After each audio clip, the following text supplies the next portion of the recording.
this year, everything's kind of set, or this weekend, everything's kind of settled, and we're back focused. You walked down on the shop floor last month, and it's been very distracting.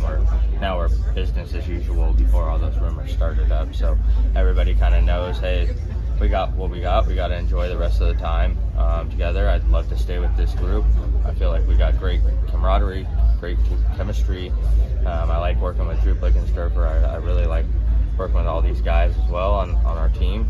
But there's obviously challenges with trying to keep everybody together and stuff that's definitely out of all of our control, but we're going to try and make the most of it for the rest of the season. And as disappointing as SHR shutting down may be, is it better to have that Band-Aid ripped off now and know what you guys need to look for next year than to still be in that limbo for months, weeks ahead? Yeah, probably just there's no real good time, right? You wait till the end of the season. Well, now everyone's looking for jobs. There's not a lot of jobs. It gives opportunity for everybody to go find jobs. It is distracting, but I do see us getting closer and closer to our end goal and getting back on track and solely focused on racing. You get a deal signed, and when everybody has trust in their future and kind of feel a little more content, at least for myself. It definitely frees my brain to solely focus on racing, but it's definitely been challenging for me in a positive way. It's challenged me on my mindset and trying to just balance the two and try not to get distracted. And then last year you were out for this race because of the concussion. Have you run a race at Sonoma before? Or if you have, how long ago was it? Yeah, we won here in 2019 in the K&N Series, okay. And then led the whole race in 2016, got passed by Chase Elliott 2 to go in the K&N car, so, okay. And then ran 2015, so front 3. So it has been a while, but have you noticed, just even with the new pavement, any changes from back when you just raced on it in the past? Not really, it's just a little faster. You can kind of open up your exits and just touch the throttle a little sooner, where you used to be really in the mindset of launching square off both rear tires, having your hands straight when you get back on the gas and saving those rear tires. Now it's not as dramatic, but it still is a little bit, because with the tires they just get super hot and you just lose lateral grip, so the car gets real swingy. So you still will be in the mindset of you don't want to have the car sideways, not because the tires are wearing out, just because the tires get hot and build air pressure, and they're almost like balloons or basketballs on the racetrack. You start sliding around where you don't have as much grip. So it definitely drives a lot like how the old pavement did, just the flow around the racetrack, the similar line. You're just going a little faster. All right, thank you, Noah. Great NASCAR.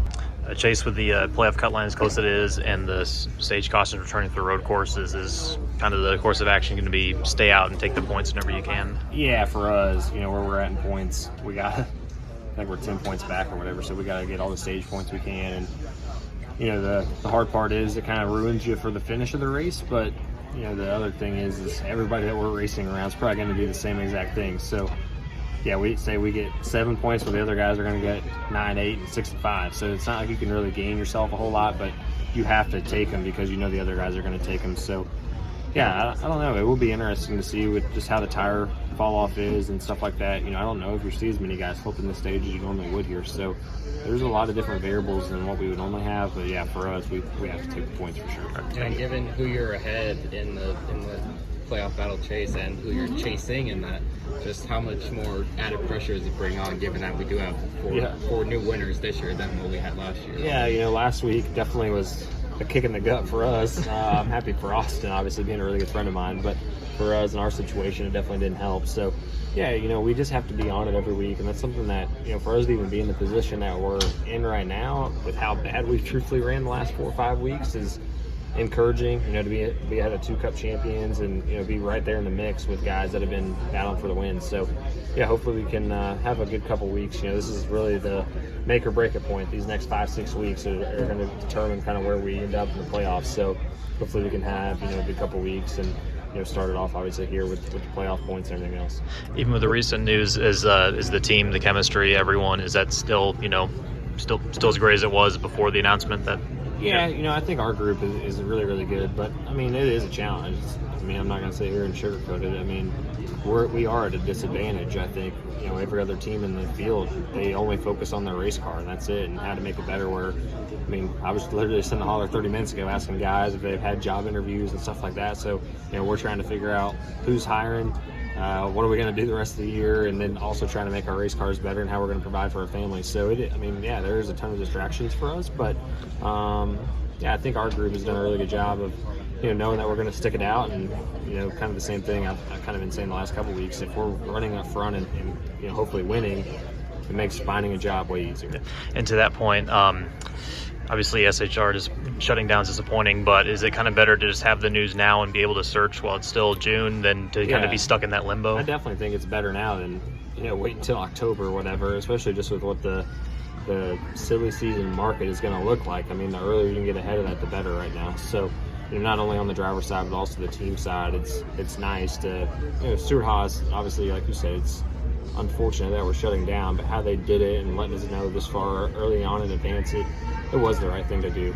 As hard as it might get at the end of the year, like we might really struggle to get cars to the racetrack, just losing as many people as we're going to, but for all the people there, is definitely the right thing. All right, thank you. Are your guys asking you, what are you doing, so that you can potentially take them? Yeah, for sure. I mean, they're definitely asking me. We're all such a close-knit group. I've been with this group for 4 years. Literally every single person. We've never lost a single person on our deal. So, I feel like those guys are like family to me. They came to a gender reveal, and they do a lot of family functions with us. And I definitely want to try to figure out a way to, wherever I go, try to get those guys an opportunity, because I really do feel like the 14 group is a top 5 group in the garage as far as the camaraderie and just what they can bring to the table. So, whatever team gets any of those guys is definitely getting a really good group for sure.